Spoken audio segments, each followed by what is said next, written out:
Hello everybody, teacher and classmates. Today we are going to start our presentation. The topic we are going to develop is about the levels of curricular concretion. Let's first understand what is meant by curricular concretion. Well, curricular concretion is the faculty's decision making which is performed by analyzing the context and establishing a series of agreements and strategies within this context that will enable school authorities to partake in the education process, thus enhance teaching practice. Curricular concretion is a process. This process is made up of stages that will add up to the national curriculum design, which is the first level of concretion, followed by the schools as institutions on the second level, and then the classroom as the third level of concretion. Now, the curricular concretion has 7 elements. The first element is the objectives. Here, the question to answer is, what do I want to achieve by the end of the school year? How am I going to make this possible? These objectives must be set up both at the beginning and at the end of the school year. The second element is the content. What am I going to teach and share inside my classroom? Does my teaching adjust to the setting and my students' needs and reality? The next element is the fundamental competencies. Here we include the abilities and attitudes for students to develop. The next one is the methodology. What do I have to do to get my students reach the level I intend for them? How am I going to teach? The next element is the evaluation criteria. So here the question to answer is, how am I going to evaluate my students? How do I approach my students' learning? Next we have resources. Resources answer the question, what didactic instruments am I going to use? Videos, games, recordings, realia, among others. And finally, we have measures in function of diversity. As a teacher, I do have to get clear that not each student is similar to another one, nor is each learning setting the same. This last element answers the question, how am I going to measure these criteria? How am I going to select the proper use of all instruments at my disposal inside the classroom? So after these considerations on curricular concretion, we are going to start with the levels of curricular concretion. The first level is the macro curriculum. This level is protected by the government through the Ministry of Education. This level is the result of a construction process considering suggestions, skills, and abilities. Moreover, this level is built up by scientists, psychologists, economists, teachers, business people who settle the objectives to be accomplished within the nation or society they are part of. This first level is not exhaustive, but rather it enables institutions and teachers to define their objectives and curricular elements that will eventually be helpful for both the community and the students. Now, this level is of regional organization. Curricular documents include guidelines for regional curricular diversification. The entities responsible for the implementation of the curricular concretion at the first level are the regional directions of education. Some referential documents in this first level include the EBR National Curricular Design. By the way, EBR stands for Educación Básica Regular, which is regular basic education. The other documents include the National Educational Project and the Regional Educational Project. Coming up next, my partner Jose is going to talk about the second level. Thank you for listening to me. Okay, continue with the second curricular level, also known as mesocurricular.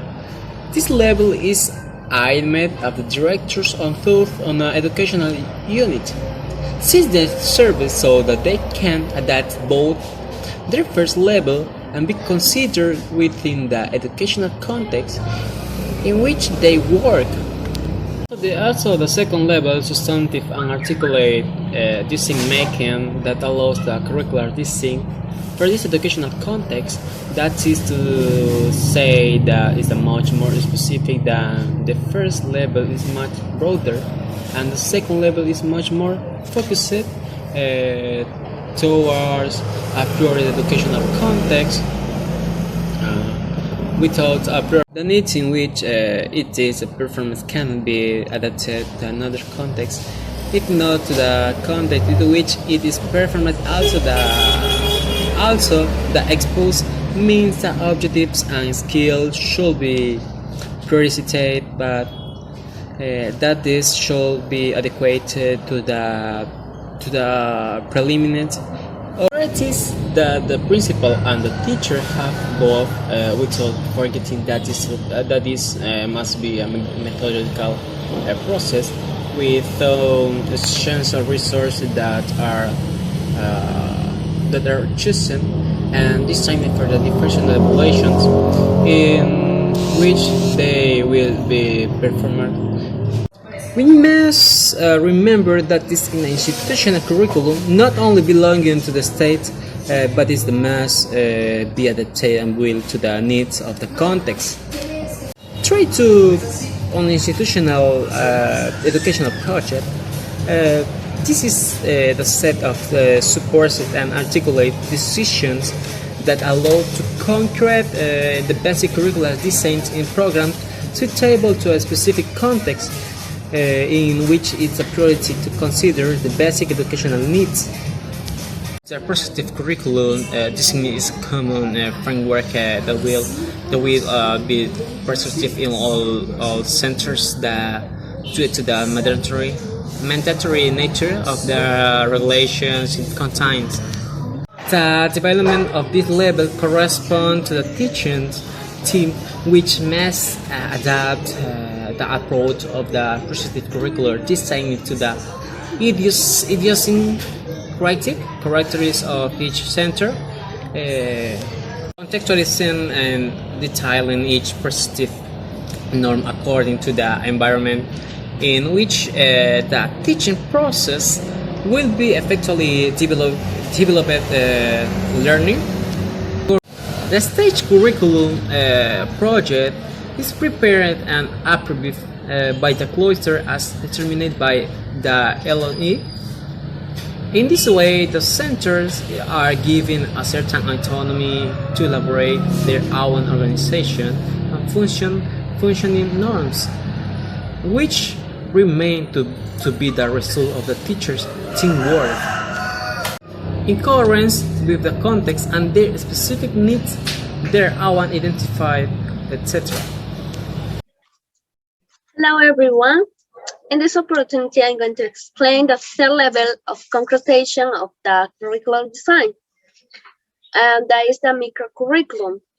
It is a specific program that teachers developed as part of their academic responsibility, and which must respond to the criteria of the macro curriculum and articulate with the meso curriculum. And in it, the didactic objectives, contents, development activities, expected learning, didactic strategies, evaluation activities, and methodology of each area that will be taken in the classroom are determined. Here, the thematic problems to be dealt with depending on the orientation of teaching and learning at the mesocurricular level are taken into account. From this organization of the training work, the already known study plans and their corresponding teaching units or didactic units are generated. This level of concretization is very important because it allows a better of organization and takes into account in which aspect the teacher must improve or change in order to help in the possible difficulties that students present in the teaching learning process. That's all. Thank you.